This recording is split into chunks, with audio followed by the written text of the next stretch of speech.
Hey everyone, thanks for joining me today. My name is Katie Edwards and I'm the Senior Medical Provider here at Trident Anti-Aging. Today we're going to talk about a little bit more about what goes on inside guys' bodies. So guys, you're a lot more than just testosterone. So my goal for this presentation is to educate you more on what hormones make you up and how we can help to balance those for optimal benefits. So feel free to nod along, raise your hand, say yes or no to these, but think about these questions. Have you ever felt more tired than you think you should? Meaning relative to your day-to-day activity, felt like I used to be able to do that no problem, and now it's making me a lot more tired than I used to be. Have you ever felt like you were able to do more last year or 3 years before? Cleaning up the yard wasn't such a big of an issue, and now it really tires you out. Have you noticed changes in your body despite any changes to your diet or activity? Meaning you've been really working hard on what you're eating, making sure that you're getting your exercise in, and yet you're still seeing some unwanted changes on your body. Or have you ever felt like, man, I just don't feel like this is me? Well, that's your hormones. I always like asking this question because most guys know they have testosterone. Most could come up with the fact that they have thyroid stimulating hormone, but there's a lot of other hormones that comprise what makes you you.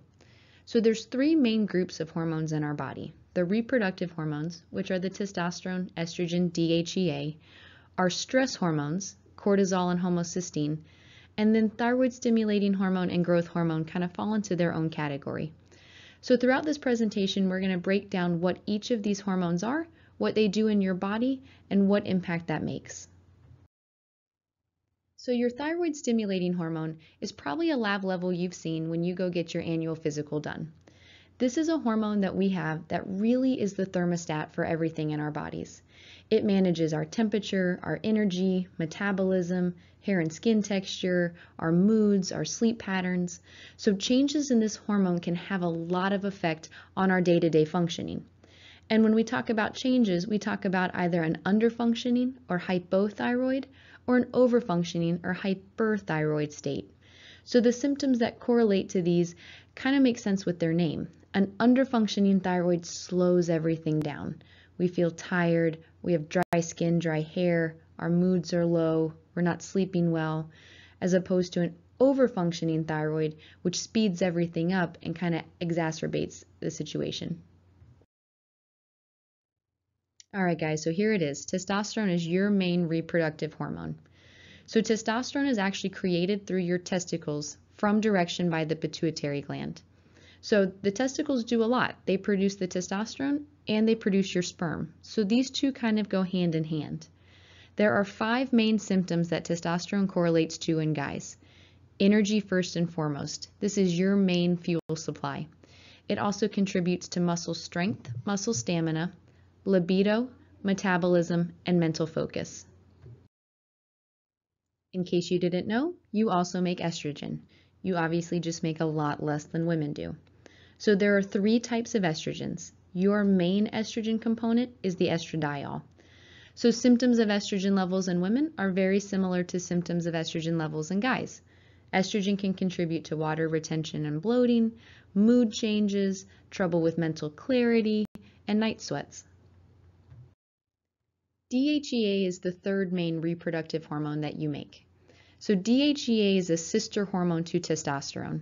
So in your bodies, DHEA gets broken down about 10% into testosterone and 90% into what we call androgen-like hormones, which are basically hormones that look like, sound like, act like testosterone, but aren't actually testosterone.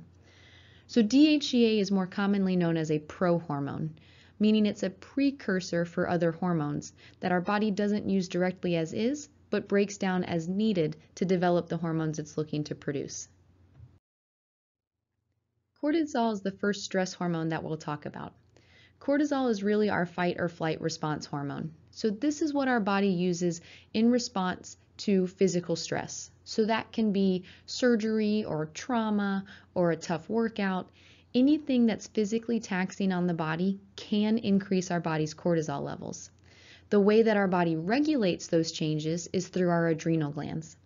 And our adrenal glands sit on top of the kidneys, and that's their main job in life is to regulate the changes in cortisol. So if the adrenal glands get excited and they produce too much, that can cause elevations in blood pressure, blood sugar, cause us to gain weight, especially around the midsection, hold on to water, and have trouble sleeping. Whereas if the adrenals get tired or fatigued, then we start to have a deficit, causing fatigue, weakness, low moods, low blood sugar, sometimes low blood pressure.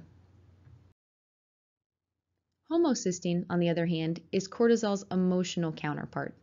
So this is our day-to-day functioning of work, life, family, friends, travel, traffic, money, everything externally that starts to play an emotional stress on our body.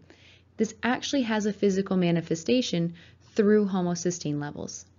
So elevated homocysteine levels can actually contribute to increased plaque in the coronary arteries that feed the heart, which is why we say stress can kill you, because at high levels it really can. So monitoring and maintaining this level can help both in the day-to-day functioning of how we feel and long-term health. The nice thing is the way we decrease elevated homocysteine is through B-complex vitamins. B-complex vitamins are water-soluble.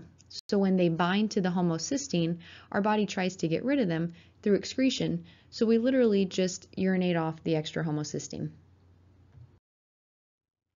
Growth hormone is another very important hormone in our body that oftentimes gets overlooked. So our growth hormone naturally spikes between about 2 and 4 a.m. This is when our body is typically in our REM or restorative sleep. This growth hormone spike is what contributes to our body's ability to repair, recover, develop lean muscle, initiates our metabolism, and helps to promote that restorative sleep. So the older we get, we produce less and less of this growth hormone, which is what prevents us from being able to do the things and recover the way that we did years prior. So this is kind of a visual way to understand this a little bit better. The reason that these hormone levels change is because our body's priorities change from childhood and teenage years to adulthood. When we're kids, our body's main priority is growth. These pie charts represent the way that our body utilizes our calories, or our fuel. So our body utilizes fuel to either promote growth, to promote our activity, or help our recovery. If it's not using the fuel, it's storing the calories, and that's where the fat storage comes into play. So obviously as kids, we're growing a lot more than we are as adults. So when we become adults, if we don't work on improving our activity and recovery, then inevitably our body has more of those calories that were once used for growth, now can be used for storage. So why does this happen, we ask? And if you've seen my earlier presentations, bear with me because this is a little bit of a repeat concept, but I think it helps to drive this home. So our body has two cycles, productivity and survival. Back in caveman time, productivity was defined as reproduction. So the more babies you had, the more productive you were to the tribe. So men, your priorities in order to be productive are different from those of women. You had to be strong to go collect the food. You had to be fast to outrun the lion, and you had to be able to recover. So that's where your hormone profile comes into play, is in regards to those characteristics you needed to have. Now, once we pass reproductive age, men and women become very similar in the way that our bodies need to survive. So fat is the main name of our game. Fat is protective, it's warm, it's insulating, it's a good barrier in order for us to be able to maintain ourselves without a whole lot of maintenance or requirements from the tribe to commit to us. So I will not try to explain the difference between men and women because we do not have enough time for that. But I like to show this slide for the reason being you can see how men and women's hormones differ throughout the course of our lifetime. Women's hormones have a lot more variability throughout the course of where we fall. Men, you kind of have two angles. Your hormones are either going up or they're starting to decrease. You'll notice though, your hormone levels start to decrease a little bit earlier than women's do. So typically about mid to late 20s is the average start of a decline in hormones in men. So I hope by now you can understand the importance of maintaining and regulating a lot of these hormone changes. So I understand there's skepticism regarding hormone replacement, so I'd like to kind of clear some of that up today. So the Journal of Clinical Endocrinology and Metabolism released a study in 2012 which demonstrated the results of men and women on bioidentical hormone replacement. By definition, bioidentical hormone replacement is when labs are checked, symptoms are evaluated, and then a diagnosis and therapy plan are made based off those two things. So the study concluded that men and women who were on bioidentical hormone replacement had the same lifetime risk of cancers and rare cardiovascular events as those counterpoints off of it. Meaning if you right now have a 10% lifetime risk of developing prostate cancer, going on bioidentical hormone replacement, your lifetime risk will still be 10%. Now, I also hope by now you understand that the reproductive hormones are still a very small part of the puzzle in terms of developing and maintaining overall symptomatic success. So nutraceutical therapy, as opposed to pharmaceutical therapy, is a more natural way to replace what our body's lacking. The two main components of this are amino acids and peptides. So amino acids are literally the building block for every cell in our body. And I often tell people, if you think of your body like a house, the older a house gets, the more building blocks it needs to repair and keep itself functioning the way that it once was. Our bodies are no different. So giving our bodies back the amino acids helps with that process. Peptides are literally just different combinations of amino acids. The difference between the two is when our body goes to break down the peptides to get to the individualized amino acids, it releases or stimulates the release of growth hormone. So then that's what promotes our body's ability to repair, rebuild, recover, reboost. You get where I'm going here. This now, hopefully, is a no-brainer. Now what we do, we check your labs. So the comprehensive lab panel that we do here at Trident includes everything that we just talked about. So getting a baseline of these levels and seeing where they fall relative to what symptoms you have helps us to then create a customized therapy plan for you. So please find our contact information at the bottom of this slide. If you have any questions or need any clarifications, please do not hesitate to reach out to us, and we look forward to seeing you in office soon.